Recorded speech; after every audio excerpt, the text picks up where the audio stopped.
Hey, hello, and welcome to Jason's MMA One Take. This week, we're going to be taking a look at Charles Oliveira versus Michael Chandler for the 155-pound lightweight title for UFC 262.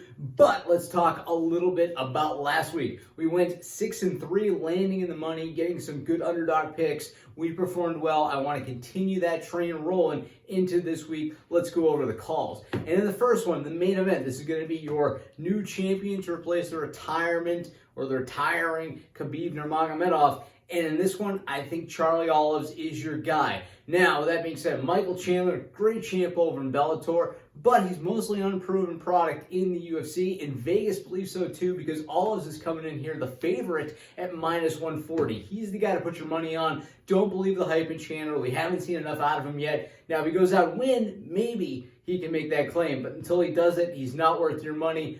Place it on Olives. In the next one, we're going to have a co-main where Beneil Dariush is taking on Tony Ferguson. In this one here, I'm a little bit split. I'm a little bit torn. I got to be honest with you. Because Beneil Dariush is the call, -185. Vegas believes so too. And I'm going to stick with that one. But keep this in mind. Wild Card Boxing is now the home of Tony Ferguson, and he has a structured fight camp. He's left Big Bear. He seems to be doing it with a real team. And so I do expect a comeback for Tony. And in my heart, I honestly believe Tony is going to get it done in this one. The numbers don't support that, though. So we got to stay with Dariush in this one. Just know that I think we're going to see Tony as a new beast. We're going to see the old Tony return, and I think he will win. So like I said, I'm split on this one. I'm torn. The gut says Tony. The brain says Dariush. We always stick with the brain, though. Dariush is the call. In the next one, Matt Schnell is taking on Rogerio Bontorin. In this one here, -165. I think Matt Schnell is a good call at this bantamweight bout.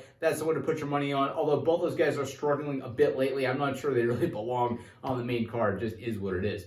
Next one here, ladies flyweight. We're going to have Caitlyn Kagan taking on Viviane Arujo. And this one here, I really like Kagan. She does look good against everybody but the top talents. And I think she'll have no problem defeating Viviane Arujo, and -140 money for that one proves it again in Vegas. Then we have Sheen Burgos taking on Edson Barboza. This one here is probably like one of the third best fights of the night, honestly. And this one here, I think Sheen Burgos gets it done. The guy is relentless, and I think he's going to put a pace on Barboza and close the distance, so Barboza is not going to be able to effectively use his really high-level kicks. So I believe he will stay in his face, he'll close the distance, crowd the kicker, and he will get it done. Vegas thinks so too, -140 on your man Burgos. Then the next one, we have an even right here with Jacare taking on Andre Muniz. And this one here, under most occasions, I would be apt to say Jacare wins all day, but the guy is old, he's struggling. I don't think he is really the Jacare of old, right? Right now, he's just Ronaldo Souza, and Ronaldo Souza is going to catch an L on Saturday against Muniz, who's coming in at even money. That's a good one. That's a straight double your money on that one. Next one, we have Lando Venata taking on Mike Grundy at featherweight. Now, Venata has...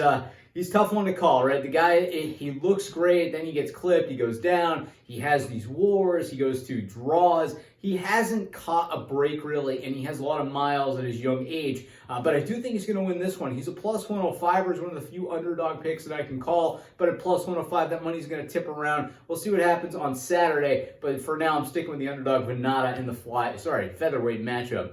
Then we have Jordan Wright taking on Jamie Pickett at middleweight. And this one here is very close. Both of them coming in at -110, so it's really a you pick them. In this case, though, I'm sticking with Jordan Wright. I think he's the better fighter in this one. However, razor thin margin in this one. Just take that with a grain of salt, and odds makers feel that way as well. In the next one, Antonia Shevchenko at ladies flyweight. I think Antonia is not quite Valentina, obviously, but she has enough for Andrea Lee. I think she gets this one done. The odds makers do too, -125. Antonia Shevchenko is your call. Then we have Gina Manzani taking on Priscilla Cashwell at ladies flyweight. I don't know how Cashwell is still in the UFC, if I'm honest, but I think Manzani runs through her. This is a -220. I don't know if it's worth putting your money. I think she is going to go in a heavy favorite, so probably not as much to make in this one. I probably wouldn't go in on it, but if you do, she's a heavy favorite, -220, Manzani all day. Then the last two here, we have Tucker Lutz taking on Kevin Aguiar at featherweight. In this one, I'm going with Lutz, the favorite, minus 120. I think he gets it done. And then the last one, Christos Gallegos takes on Sean Soriano.